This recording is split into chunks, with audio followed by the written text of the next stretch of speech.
சேலம் மாவட்டம் கெங்கவள்ளி தொகுதிக்குட்பட்ட தம்மம்பட்டி பேரூராட்சியில் நேரடி நெல் கொள்முதல் நிலையம் அமைக்க வேண்டும் எனவும் நியாய விலை கடைக்காரர்களிடம் பணியாற்றும் விற்பனையாளர்களுக்கு சம்பளத்தை உயர்த்தி வழங்க வேண்டும் எனவும் அதிமுக சட்டமன்ற உறுப்பினர் நல்லதம்பி சட்டப்பேரவையில் வலியுறுத்தினார்.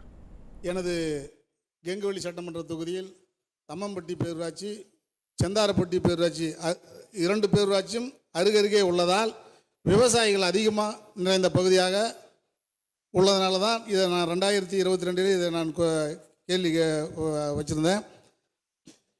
ரெண்டாவது, கெங்கவள்ளி, இது செந்தாரப்பட்டி, தம்மம்பட்டி இவங்க விவசாயிகள்லாம் வந்து பக்கத்தில் அருகாமையில் இருக்கக்கூடிய கூடமலைக்கு போகிறதுனா ரொம்ப சிரமமாக இருக்குது. ஏன்னா அவங்க என்ன பண்ணுறாங்கன்னா, அங்கே களமும் சின்ன களமாக இருக்குங்க, சிறு களமாக இருக்குது. அதனால் வந்து இவங்க லேட் பண்ணுறாங்க. லேட் பண்ணுறதுனால இவங்க வந்து தனியார்கிட்ட போய் வித்துடுறாங்க. அது தம்மம்பட்டி பேரூராட்சி, செந்தாரப்பட்டி பேரூராட்சி.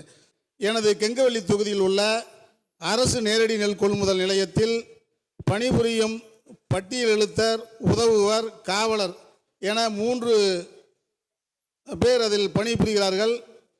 அவர்கள் நீண்ட தொலைவில் இருந்து பணிபுரிவதால் பல்வேறு சிரமங்கள் உள்ளதால் அவர்களை சார்ந்த பகுதியிலே பணியமர்த்திவிட்டு அந்தந்த பகுதியிலே சார்ந்தவர்களை நியமிப்பதன் மூலம் கூலி தொழிலாளர்களின் பணி சுமை குறையும் என கேட்டுக்கொண்டு, அதே போல நியாய விலைக் கடைகளில் பணிபுரியும் விற்பனையாளர்கள் பணி சுமையை குறைக்கும் வகையில் ஒவ்வொரு கடைகளுக்கும் ஒரு கட்டுநர்கள் நியமிக்கலாம், அல்லது அரிசி, சர்க்கரை மற்றும் பருப்பு வகைகளை பேக்கிங் செய்து கொடுக்கலாம்.